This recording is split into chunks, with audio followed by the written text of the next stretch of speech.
Yanga 90% wachezaji wao wa mkopo. Mfano, huyu unamwona Okelo. Okelo Yanga hajamuuza. Okelo Yanga walimuomba, yani walimuomba kama mboga hivi tunaomba. Yanga walimuomba Okelo Kenya ndio akapewa. Wenye timu yao wamemuuza Okelo. Yanga hajawahi kusajili wachezaji. Wachezaji wengi Yanga wanaomba, wanaenda kuomba kama mboga kama chumvi. Okelo kaomba kama mboga na wenye timu yao wamemuuza. Kwisha habari.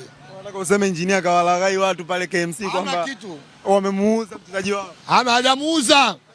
Wenye timu yao wamemuuza, wenye mchezaji wao wamemuuza. Okelo aliombwa, walienda kuomba kama mboga vile.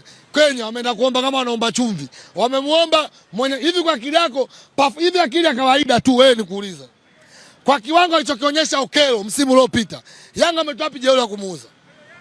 Wewe nakuuliza mwandishi, kwa akili ya kawaida, performance alionyesha Okelo kaja dirisha dogo, jeuri ya kumuuza ametoa wapi?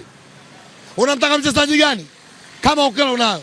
Ili uamini kama kweli yule sio mchezaji wao, Yanga alimuomba kama mboga. Kwa performance alionyesha Okelo msimu uliopita, jeuri ya kumuuza unaitoa wapi?